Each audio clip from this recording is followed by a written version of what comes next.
The human princess chose sacrifice, and the galaxy watched in silence. They glittered like scattered jewels on black velvet, distant and indifferent to the troubles of the galaxy below. She felt a strange calm as she watched them, but beneath that calm was a storm of anxiety. Today, she would attend a meeting that could determine the fate of countless worlds. The Interstellar Council had been convened to address a growing threat, the Voidborn. The name alone carried a weight of fear. They were a race of beings unlike anything humanity or the allied civilizations had ever encountered.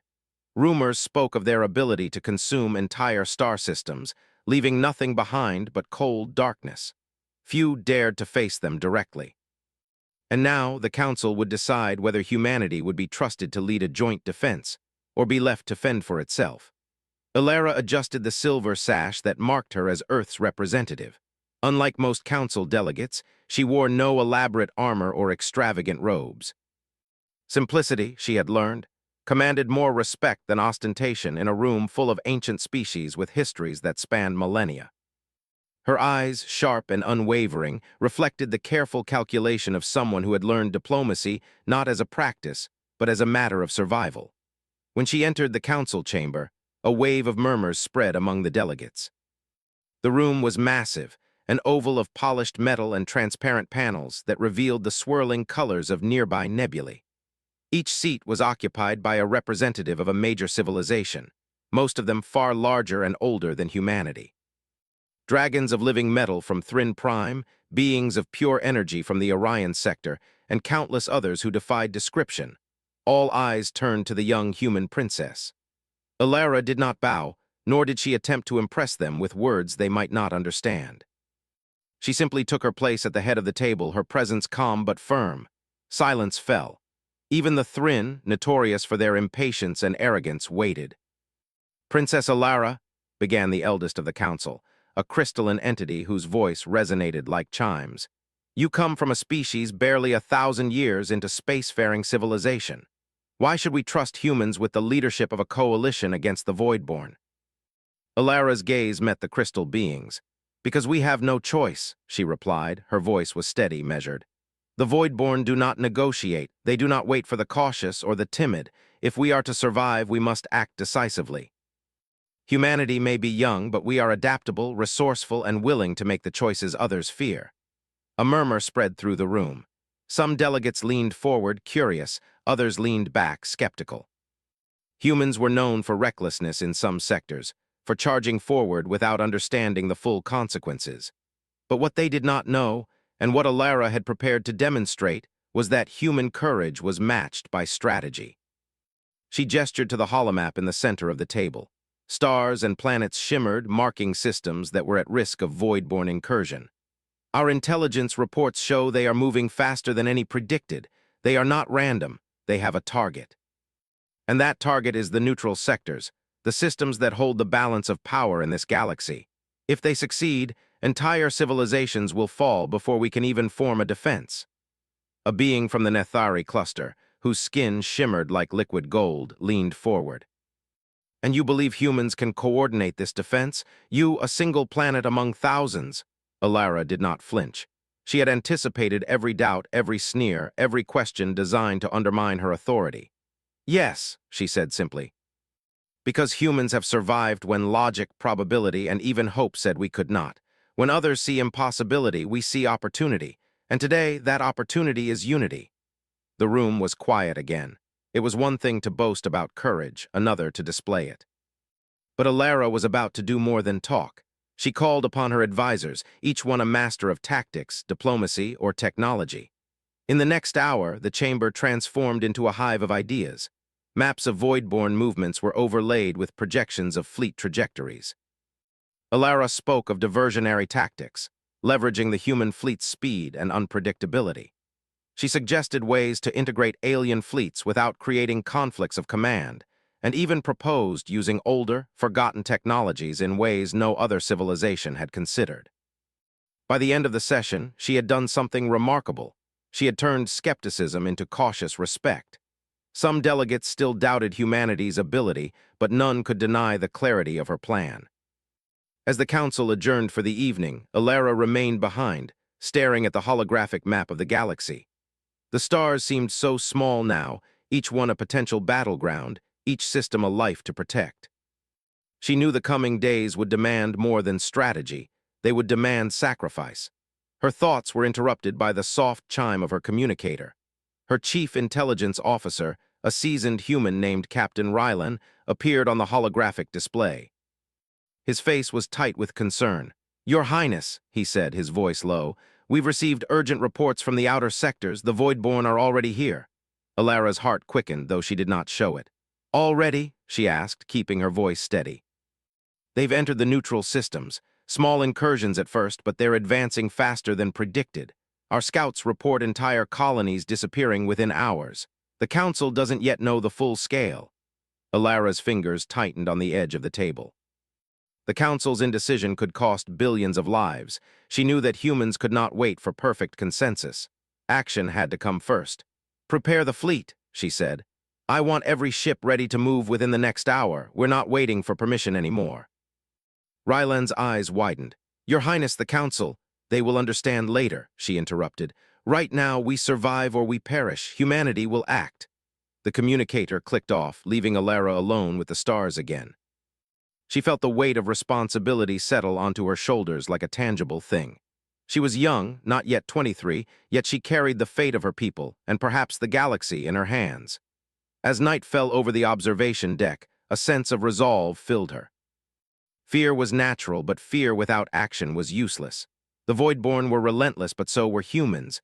Where others saw inevitability, Alara saw possibilities, and where others hesitated, she would act. The first movements of the fleet began.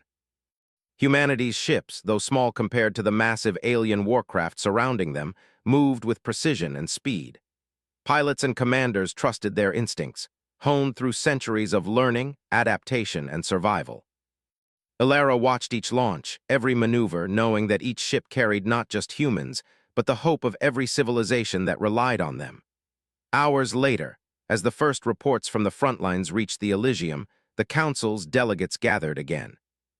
This time they did not meet her with skepticism. Their eyes, wide with a mix of awe and disbelief, followed every new report of human ingenuity. The fleet had outmaneuvered void-born ambushes, rescued stranded colonies, and disrupted enemy formations with strategies that no other species had dared attempt. It was then that something remarkable happened. A low, resonant hum filled the chamber, and the crystal being, the eldest of the council, spoke again. "Princess Alara, it seems that humans are not as fragile as we believed." Alara inclined her head slightly. "We are not fragile," she replied. "We adapt, we endure. And when necessary, we sacrifice for the greater good." Her words hung in the air. The room was silent, but in that silence was recognition. Humanity had arrived, not by the strength of its fleets alone, but by the courage, cleverness, and unyielding spirit of its people. Outside, the stars continued to glitter, indifferent yet magnificent. Among them, the Voidborn advanced, unaware that they were about to meet a force unlike any they had faced before. And at the heart of it all, Princess Alara prepared herself for the impossible choices that lay ahead, knowing that the galaxy was watching, and that humanity would not falter. The human fleet moved like a river of light through the darkness of space. Stars streaked past as the ships accelerated toward the neutral systems under threat. Princess Alara stood on the command deck of the flagship Aegis, her hands resting lightly on the console. Every alert, every blip on the holographic map demanded her attention. Every decision she made now would ripple through the galaxy. The Voidborn were relentless, their presence unlike anything the human fleet had ever faced.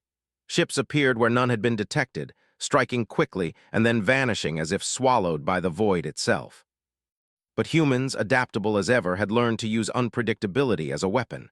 Fleets split, feints were executed, and traps laid in ways that no alien observer could have predicted.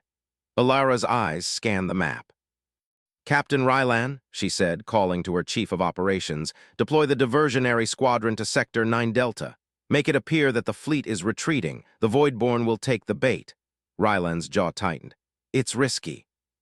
The enemy is faster and more intelligent than we've ever seen. If they detect it—" "They won't," Alara interrupted. "Not if we execute it perfectly. Trust the crew." Her confidence, quiet and firm, was contagious. The crew moved with precision, responding instantly to her commands. Elsewhere, in the outer rim of the targeted system, human scouts reported sudden anomalies. Planets that had been alive with colonies and trade outposts were now silent. The surface readings indicated nothing but scorched landscapes and dead satellites. The Voidborn did not negotiate or leave survivors.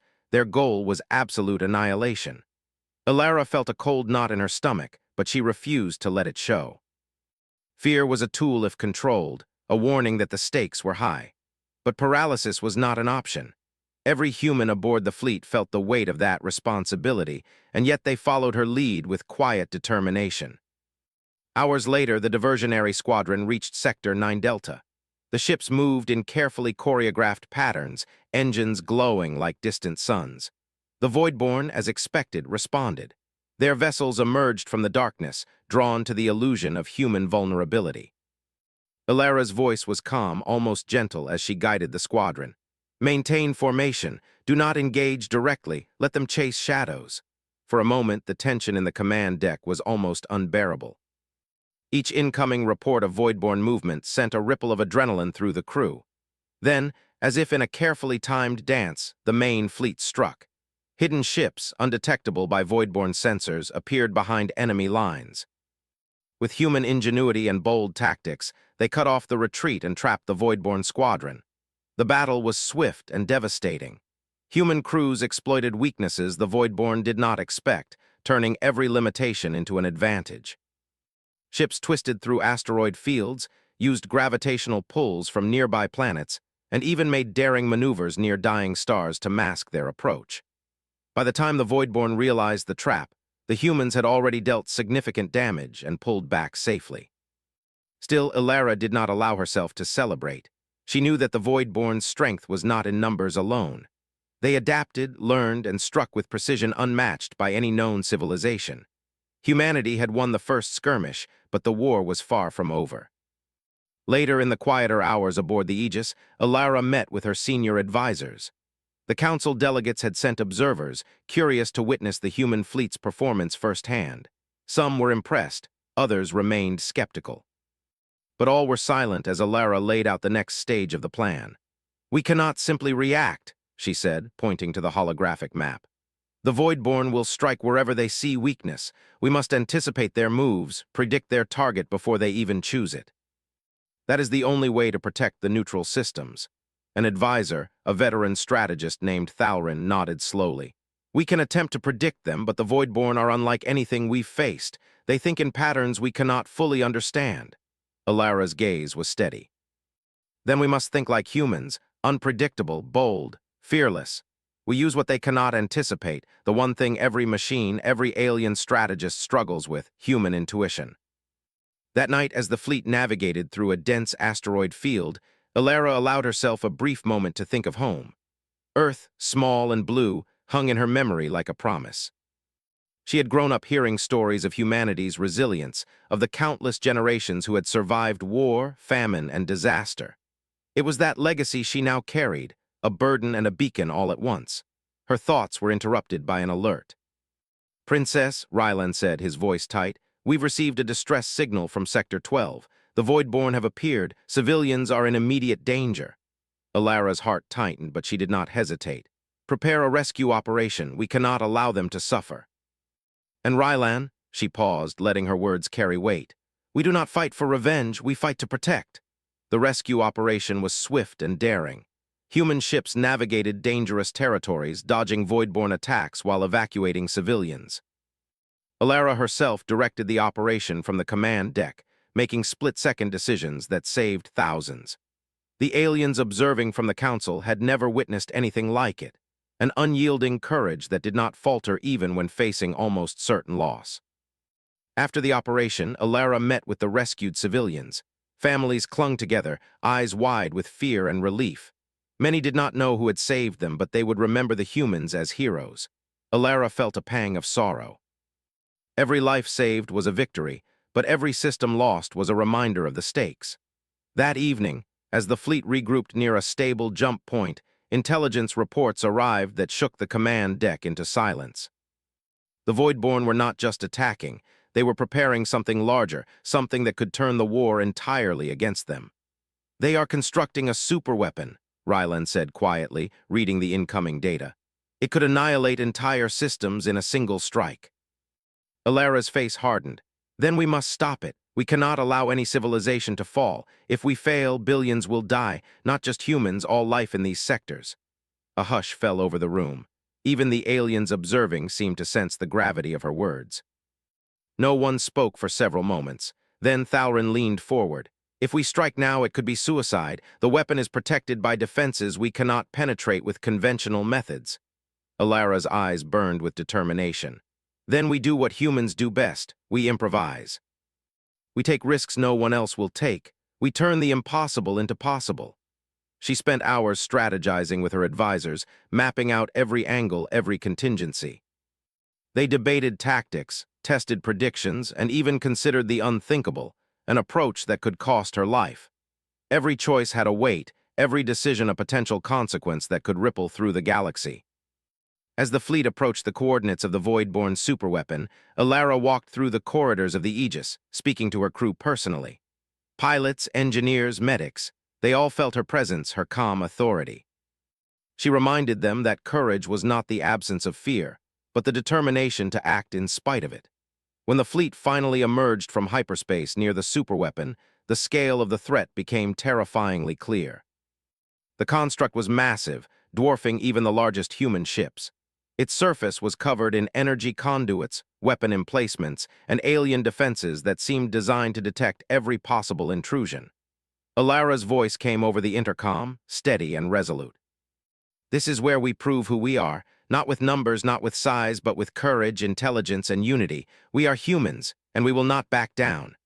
The crew felt the weight of her words. Fear was present, but so was resolve. Every human aboard understood that the coming hours would test them beyond anything they had experienced. They had trained for combat, for survival, for strategy, but nothing could truly prepare them for facing an enemy like the Void-born. As the Aegis led the fleet closer to the enemy construct, Alara's mind raced. Every detail mattered. Every decision could tip the balance between survival and annihilation. She thought of her people, of the billions who relied on her judgment, and of the countless lives that hung in the balance. She knew the truth. The battle ahead would demand more than skill or bravery. It would demand sacrifice. And she, as the leader, might have to make the ultimate choice, the one that would define humanity's place in the galaxy forever. The stars around the superweapon glimmered with cold light. And in the silence of space, as the fleet prepared to engage, Princess Alara made a silent promise. Humanity would endure. Whatever it took, they would survive. And in the process, they would show the galaxy what it meant to be human. The countdown began. The Void-born superweapon loomed before the human fleet like a black mountain suspended in the void. Its surface shimmered with strange energy fields, patterns of alien technology that no human mind could fully comprehend. The fleet hung at the edge of sensor range, each ship small against the enormity of the construct. Princess Alara stood on the bridge of the Aegis, her gaze fixed on the enemy. The time for waiting was over. "Captain Rylan," she said quietly, "prepare the boarding teams. I want a small strike group to infiltrate the core of the weapon. Our goal is precise. We neutralize the weapon before it can fire, and we do it without getting trapped inside." Rylan's brow furrowed. "Your Highness, this is nearly impossible. The defenses alone are." Alara interrupted him with a calm, unshakable voice. "I understand the risks, but someone must act, and it is better to try than to do nothing while billions of lives are at stake." The boarding teams assembled in the Aegis's launch bays, human and allied volunteers alike. Each soldier, engineer, and pilot knew the danger. The moment the superweapon detected them, escape would be nearly impossible. Yet they did not hesitate. Humanity's courage was contagious, and even alien observers found themselves inspired by the human determination. Alara's team was small, chosen for skill, trust, and resolve. She led them personally, her presence a symbol of leadership and unity. As the shuttle detached from the Aegis, moving toward the enemy construct, the silence of space seemed to amplify the pounding of her own heart.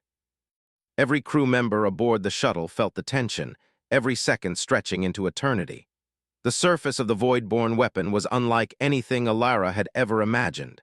Massive energy conduits pulsed rhythmically, sending waves of heat and light across the exterior. Alien sentinels patrolled the outer decks, moving with precision and purpose. The boarding team had to move carefully, timing their approach between patrols, relying on human intuition and ingenuity. Alara activated the stealth shielding around the shuttle, the fragile human technology barely masking their presence.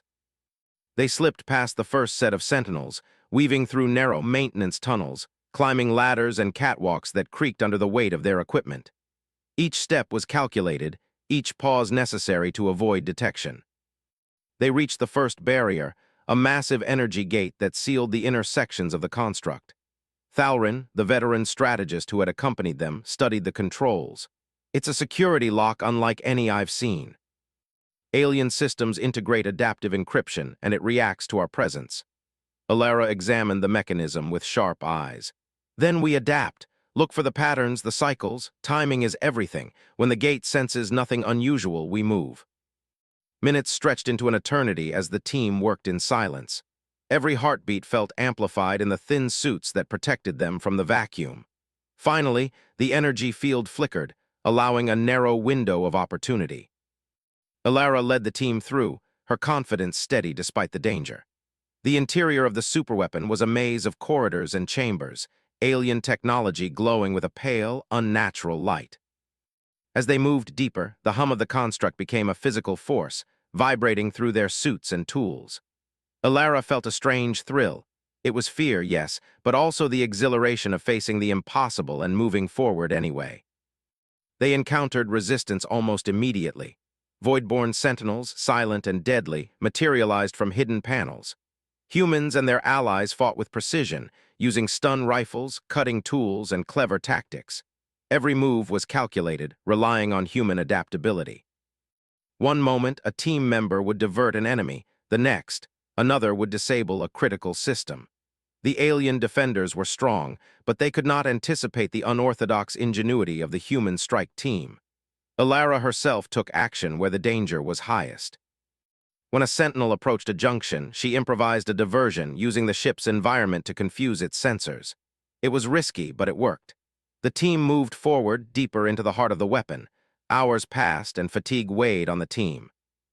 The alien technology seemed to anticipate their every move, adjusting and adapting. It was a living labyrinth, responding to their presence as if aware of their intentions. Alara realized that conventional tactics alone would not succeed. They needed to think like the enemy while remaining human. She paused before a massive control chamber, the core of the superweapon.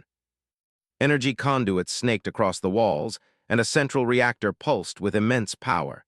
If they could disable the core, the weapon would be neutralized. But reaching it meant bypassing the final security systems, and any mistake could trigger a catastrophic explosion. Alara turned to her team. This is it. Every system we've studied, every plan we've made comes down to this. We cannot afford hesitation. We act together, we act decisively, and we act without fear. The team moved as one, each member performing a precise task. Engineers worked to bypass the alien encryption, soldiers covered the entrances, and Alara coordinated every step. The air was tense with anticipation. Every second mattered. Finally, the reactor control panel was exposed. Thalrin began the override, fingers moving quickly over the alien interface. Energy shields flickered, alarms blared, and the construct seemed to pulse in protest. Then, a sudden jolt ran through the chamber. Another wave of sentinels appeared, more numerous than expected. Alara acted instinctively. Using tools at hand and the environment around her, she created a temporary barricade, giving the engineers a chance to finish the override. Her calm decisiveness inspired her team. Each human pushed beyond fatigue and fear. The override began to take effect. The reactor's energy output started to fluctuate, destabilizing the weapon. But the Voidborn were not passive. They initiated a countermeasure, a massive energy surge designed to wipe out anything within the core. Alara realized that containment would fail unless she made a personal sacrifice. She took a deep breath and made her choice. Using the remaining energy from the shuttle's power core, she redirected the surge into a controlled release that would destabilize the reactor safely, but it meant exposing herself to lethal energy levels. "Go!" she shouted to her team. "Complete the override, I'll hold it here." Her team hesitated, fear in their eyes, but Alara's calm authority left no room for doubt. They continued the work, knowing she was making the ultimate sacrifice. The energy surged, enveloping Alara in blinding light. She focused on the mission, not on her own survival. The reactor fluctuated violently, and alarms screamed throughout the construct. The Voidborn Sentinels were thrown into disarray, their systems disrupted by the sudden instability. Minutes felt like hours. Finally, the engineers secured the override. The reactor's core slowed, its energy contained. The superweapon was neutralized, rendered inert, incapable of destroying any system. But in the process, Alara had absorbed a dangerous amount of energy from the surge. Her vision blurred, the chamber spinning. She could feel her strength leaving her body, but a sense of relief and accomplishment filled her. Humanity had succeeded. The superweapon was no longer a threat. Billions of lives were saved. Her team rushed to her side, fear and admiration in their eyes. "Princess," Rylan shouted, "we've got to get you out." Alara shook her head weakly. "No, the mission is done. Go bring the others to safety, humanity." Her voice faded, the last word barely audible. They carried her through the corridors, retreating to the shuttle that had brought them in. The construct trembled as residual energy pulses continued to ripple through it. Outside, the human fleet was preparing to engage any remaining Voidborn vessels, unaware of the heroism that had taken place inside the core. As the shuttle detached and headed for the Aegis, Alara's consciousness began to fade. Yet even in that fading, there was a sense of calm. She had made the choice humanity required. She had shown the galaxy that humans could face the impossible and endure, even when the cost was personal. The Voidborn, watching from their distant positions, did not understand what had happened. Their superweapon had failed, destroyed not by brute force but by cunning, courage, and sacrifice, the uniquely human qualities they could not anticipate. On the Aegis, the crew received their reports. The superweapon had been neutralized. Rescue operations for survivors could begin, but as they looked to the shuttle, they feared the worst for their princess. In the silence that followed, alien observers aboard the fleet could only marvel. Never before had they witnessed such selflessness, such fearless ingenuity. Humanity had not just survived, they had triumphed in a way that no technology alone could explain. As the fleet regrouped, the remaining Voidborn ships retreated into the darkness, disrupted and confused. Humanity had not only survived the immediate threat, but had dealt the first serious blow against an enemy that seemed unstoppable. And somewhere in the deep shadows of space, Princess Alara rested, her life hanging in the balance. She had made the ultimate choice, and the galaxy had watched. For the first time, the universe seemed to pause, acknowledging what humans could do when they acted together, when courage and sacrifice guided every step. It was a quiet moment, yet it echoed across star systems. Humanity had proven its worth. Even as the Aegis prepared to return to safer space, a faint signal from Alara's personal communicator remained, a reminder of her bravery. "We survive," it read in her fading voice, "and we endure. That is what it means to be human." The galaxy had witnessed it all, and for the first time, every civilization, human and alien alike, understood that in the face of impossible odds, humans would not yield. They would fight, they would adapt, and if necessary, they would sacrifice everything for the greater good. The stars outside the shuttle twinkled quietly, unaware of the heroism that had just occurred, yet reflecting it in every shimmer of light. Humanity's legend was no longer a story of potential. It was a story of action, courage, and unyielding spirit. And at its center was Princess Alara, the human who had chosen sacrifice, showing the galaxy what it truly meant to endure. The Aegis glided silently through the void, carrying its crew and the weight of what had just occurred. The superweapon was gone, neutralized by the daring infiltration led by Princess Alara. But as the shuttle approached the flagship, an uneasy quiet had settled over the fleet. Reports from boarding teams confirmed the mission's success, but the status of the princess remained uncertain. Inside the shuttle, Captain Rylan paced, his fingers clenching and unclenching as he monitored vital signs. The other crew members worked to stabilize Alara, applying every medical protocol they knew. The energy surge she had absorbed from the superweapon had been massive, enough to end the life of anyone unprepared. But humans were resilient, and Alara had always been more than most. Her breathing was shallow, but there was a faint pulse. Rylan allowed himself a breath of relief. "Hold on, Your Highness," he said quietly. "We've got you. Humanity isn't finished yet, and neither are you." The shuttle docked with the Aegis, and medical teams rushed aboard. Alien observers watched from adjacent ships, curious and astonished. They had never seen humans operate under such pressure, nor had they seen such devotion to a single individual's courage. Alara was not just a leader, she was the embodiment of human tenacity. Hours passed as she lay in the medbay, monitors beeping steadily. Rylan and the lead physicians worked tirelessly. Every system in her body was responding slowly, a testament to human endurance.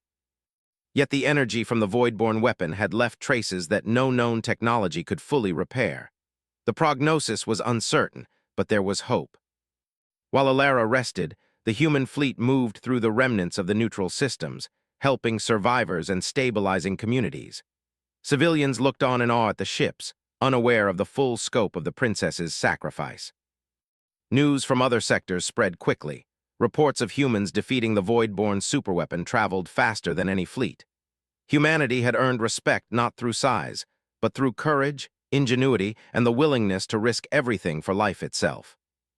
Across the galaxy, leaders of other civilizations convened.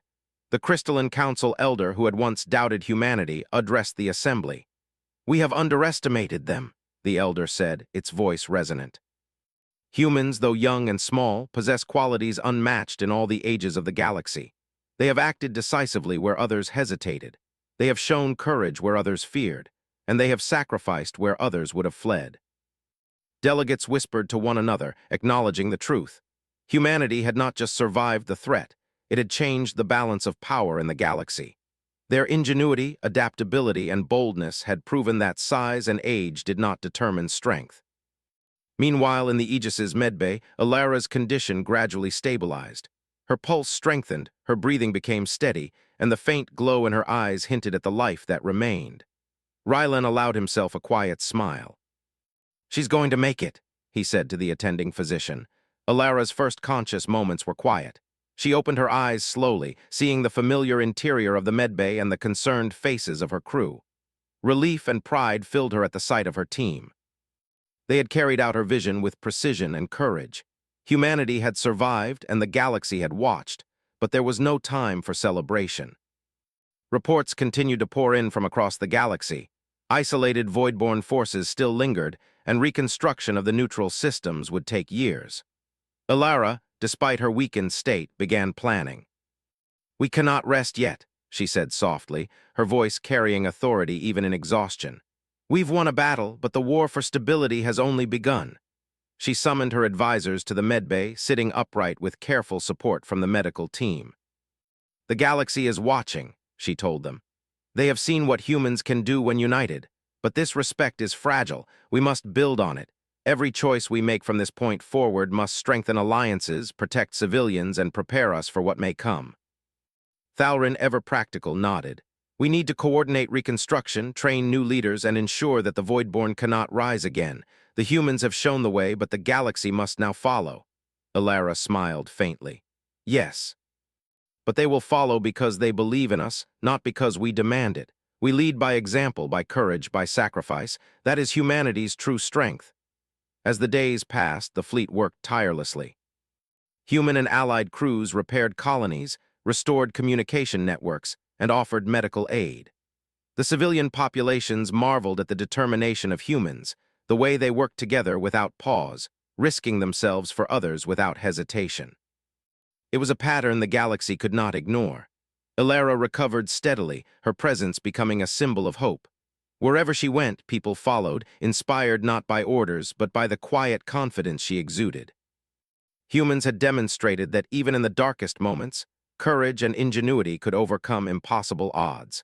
One evening, on the observation deck of the Aegis, Alara stood looking at the stars again. They seemed brighter now, as if reflecting the countless lives saved and the hope that had been restored.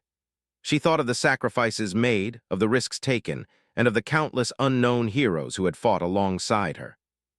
Humanity had endured, and more than that, it had inspired the galaxy to believe in courage and cooperation once more. Rylan joined her quietly. "You've done more than anyone could have imagined," he said. "The galaxy will remember this moment. Humans will be respected everywhere because of you." Alara shook her head slightly. It was not just me. Every human, every ally who risked their life made this possible. The galaxy is watching, yes, but it is humanity's choices that matter, not the fame of a single individual. In the days that followed, messages arrived from distant civilizations. Leaders offered aid, trade, and diplomatic support. Former skeptics of humanity now spoke with respect, some even admiration. The Voidborn threat had been diminished, not by overwhelming power, but by courage, strategy, and the willingness to sacrifice for others. Alara convened a council of human and allied representatives, emphasizing a vision of cooperation and unity. "We have a chance to show the galaxy what it truly means to be human," she said. "Not by conquering, not by fear, but by courage, sacrifice, and the determination to protect life wherever it exists. Let this moment be remembered, not as the victory of one species, but as the promise that humanity keeps its word to the universe." Her words resonated deeply.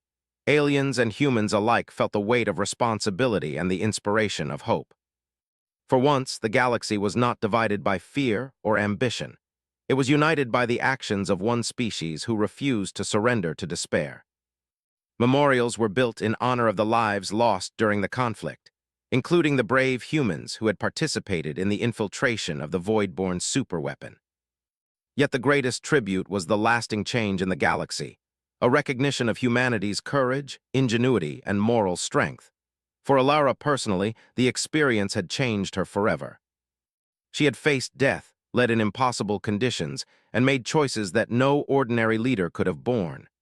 Yet she had emerged alive, carrying the lessons of sacrifice and responsibility as a guiding force for the future. In the weeks that followed, the fleet continued to patrol the former Voidborn-controlled regions. Rumors circulated that the enemy would regroup, but the humans remained vigilant, prepared for any eventuality. They had learned that courage was not just about facing danger. It was about anticipating it, understanding it, and acting decisively when the moment demanded it. Alara's presence aboard the Aegis became more than symbolic. It was a reminder to all that leadership required both wisdom and courage.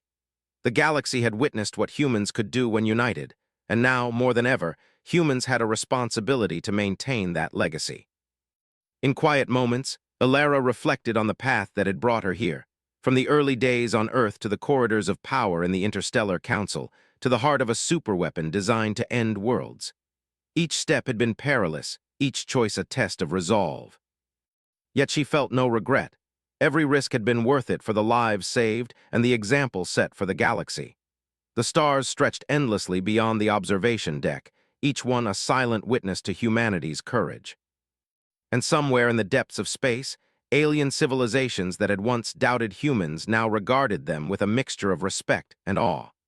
Alara knew the story of her people would be told for generations. Children on distant worlds would learn of the human princess who had led with intelligence and bravery, who had risked everything for the greater good, and who had reminded the galaxy that courage was not measured by size or strength, but by the willingness to act when action was needed most. And as the Aegis sailed through the quiet void, Alara felt a deep, abiding hope. Humanity had shown its spirit. It had endured, it had sacrificed. And the galaxy, now watching with newfound respect, understood that humans would continue to rise, to fight, and to inspire no matter the odds. The universe had changed because of one human princess's choice, and the story of humanity was far from over. The human princess chose sacrifice, and the galaxy watched in silence.